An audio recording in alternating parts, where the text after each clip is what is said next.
आणि यानंतरची बातमी आहे महाराष्ट्र सरकारच्या सापत्न वागणुकीची।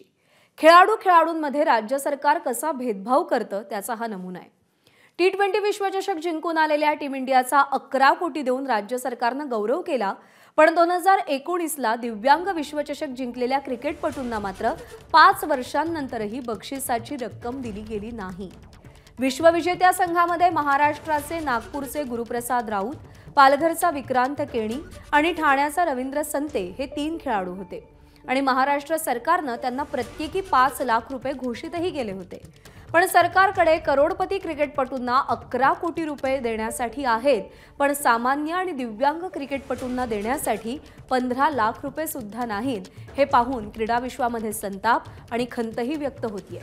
बक्षीस द्यायचंच नव्हतं तर घोषित का केलं असा सवालही विचारला जातोय। विशेष म्हणजे 2024चा दिव्यांग विश्वचषक भारतातच होत असून त्यापूर्वी तरी महाराष्ट्र सरकार हे बक्षीस देणार का असा प्रश्न आहे।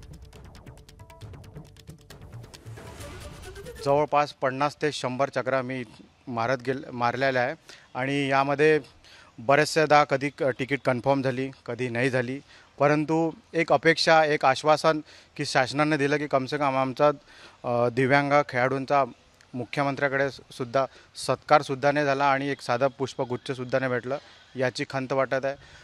तुम्ही सामान्य व्यक्तींना खूप साऱ्या धनाढ्य द्या, बक्षीस द्या, चांगल्या गोष्टी द्या, आम्ही तर दिव्यांग असून आम्हाला प्रोत्साहन देण्यापेक्षा आमच्या खेळाडूंना अन्याय होत आहे।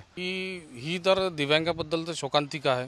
सर्वात पहिले तर मी हे म्हणेल, कारण की जे चांगले लोक आहे, जे खेळाडू आहे, तर त्याच्याच पद्धतीने हे दिव्यांग खेळाडू चांगले कार्य करत आहे आणि चांगले खेळत आहे आणि आपलं उत्कृष्ट प्रदर्शन करून त्यांनी विश्वचषक भारतासाठी आणला होता। पण ज्यांनी सरकारने यांना बक्षीस जाहीर केले त्याचप्रमाणे यांना बी काहीतरी फूल नाही तर पण पाकळी तरी द्यायला पाहिजे, ही आमची इच्छा होती। कारण की दिव्यांग हा खेळाडू हा खूप खालून वरतीपर्यंत जातो आणि त्याला खूप कष्ट असते। त्याला प्रत्येक पायरीवर घरातून निघण्यापासून तर ग्राउंडपर्यंत येण्यापर्यंत खूप त्याला असे त्रास असतात। या त्रासासाठी सरकारने या खेळाडूकडे लक्ष दिलं पाहिजे। नमस्कार। मन सुद्धा तुझं ही एबीपी माझावरची वेगळीच मालिका खूप गाजली। हिचा दुसरा सीझन केव्हा येणार अशी अनेकदा विचारणाही झाली, पण आता प्रतीक्षा संपली। लवकरच येतोय सीझन 2। मन सुद्धा तुझं होई मन सुद्धा तुझं।